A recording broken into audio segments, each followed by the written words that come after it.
I gave a talk a few weeks ago about this idea of C, how we all drown ourselves in the C. And what C stands for is your should. You know, how you should do this. This should happen. It should be this way. And there's a lot of shoulding going on. And eventually that you should so much that you end up shoulding all over yourself. And then the other thing that we talked about was expect.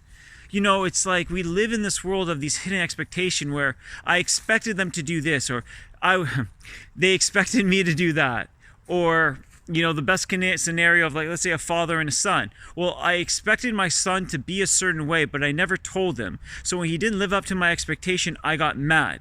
And then you have the son that's like, well, I expected my father to be a certain way, but he didn't live up to this expectation, so now I feel a certain way about my father.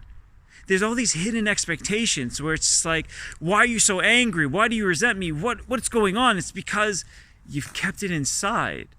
You haven't shared this idea. You can't expect somebody to do something other than yourself. And even yourself, don't expect yourself to do something. There are situations and scenarios that will change, but put yourself in situations where you do something. So instead of saying, I should do it, then do it. I could do it, do it. I would have done it, do it. But even the same idea as the would, don't worry about the would. I would have done better. No. You did as well as you possibly could, because in that there was a lesson. Now it's your time to do it. Well, I expect myself to be whatever. Well, don't expect yourself. Put yourself in that situation. Let that situation speak for you. Don't tell what the situation is going to be. Don't tell somebody what they should be. And then the assume, should, expect, and assume. Assume. Well, I assume that he would do it. Don't assume something, because when we put assumptions on other people, it makes an ass out of you, and right? As the saying goes. So instead of finding these ways to drown ourselves in the sea, break yourself up for it. Create your life raft. And the other two things that I discovered that, when I was talking about this, was these two words, always and never as well. You always do that. Well, you never do that. No. I met with a friend the other day and he goes, you know what, Aaron? You're always happy. I'm not, man. I'm not always happy. Maybe what you see sometimes looks like full happiness, but the thing is, I find my days where I feel depressed and I feel sad, but when I feel these days of depression and sadness, I dive deep into it. And I ask myself questions, and I go into the quarrels of my emotions and my past and my feelings and my emotion, and I sit with it.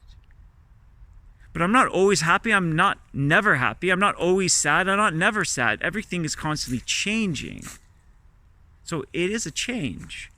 And when we start to catch ourselves in the should, the expect, the assumed, the always and never, well, we start to break away from these patterns of thinking that something that we want in our life comes from other people, or that we have to get it for ourselves, and that we're not living up to these expectations and the shoulds and the assumes.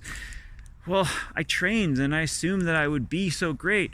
Well, you trained, but maybe there's something more in the training that you need to know. Not should, but need to get there, to learn, to grow, to understand. So when you're having these conversations with people and yourself, break yourself away from the sea. Don't drown yourself in this stuff anymore. Don't put yourself in the always and the nevers. Put yourself in the now. And what will I do? How will I create? And how will I learn? Because those are the life rafts in the sea.